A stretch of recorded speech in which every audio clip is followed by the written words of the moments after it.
Otras magnitudes eléctricas. En electricidad no solo se puede medir el voltaje, la intensidad y la resistencia. También veremos que hay otra serie de magnitudes, de variables físicas que podemos medir y que son muy interesantes. Vamos a comenzar por la potencia eléctrica, que se define como la cantidad de energía eléctrica absorbida o emitida por un elemento por unidad de tiempo. Vamos, es una característica del elemento receptor.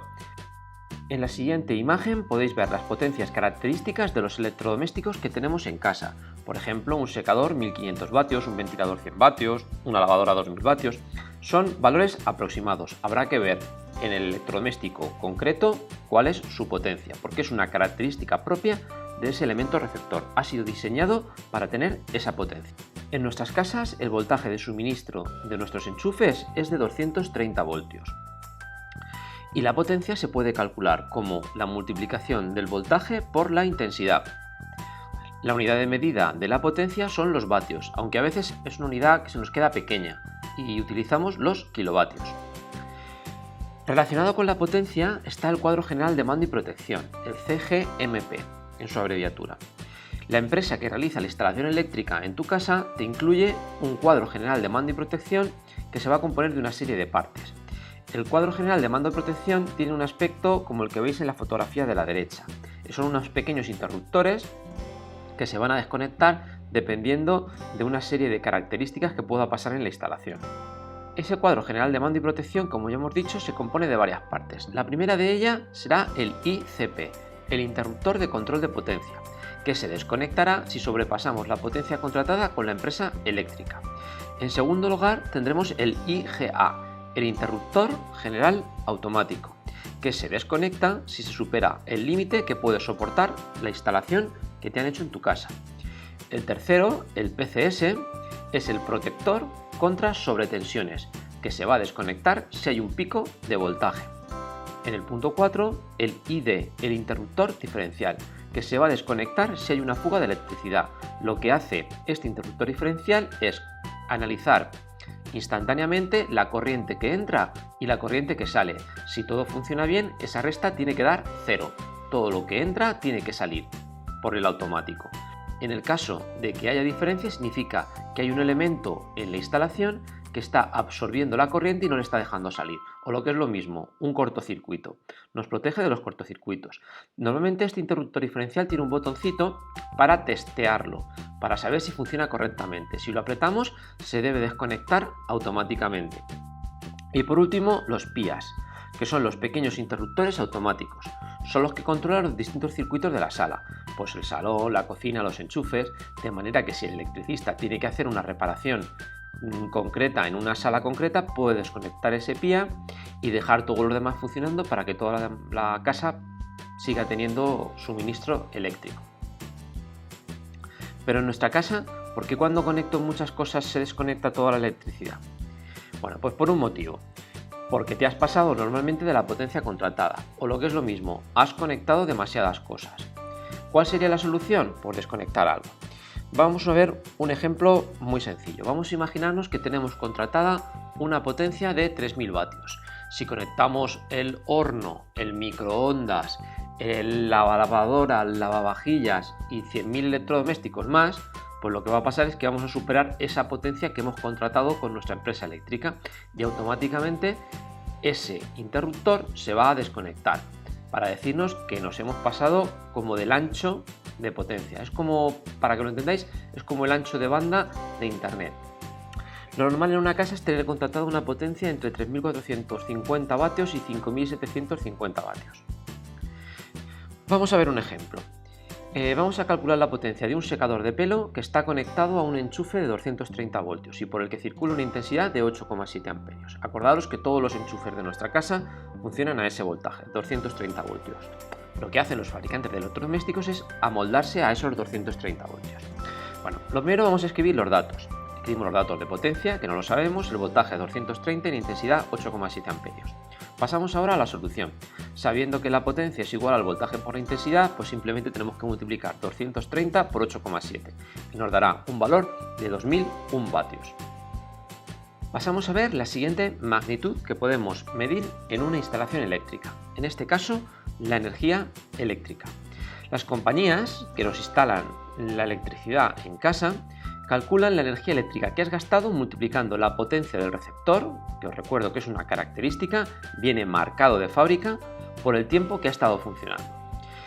La fórmula matemática de la energía es que la energía es igual a la potencia por el tiempo. ¿Cómo podemos ver la energía eléctrica que hemos consumido en nuestra vivienda? Pues en el contador, que es la fotografía que tenéis aquí a la derecha. En ese contador, en este caso es digital, podemos ver la cantidad de energía eléctrica que llevamos gastado desde que pusimos la instalación en marcha. ¿Cómo se calcula lo que se ha gastado en un mes? Pues tomas un dato de la energía de ese mes, lo comparas con la energía de hace un mes y realizas la resta. Y eso será el consumo que tengamos de electricidad en ese mes.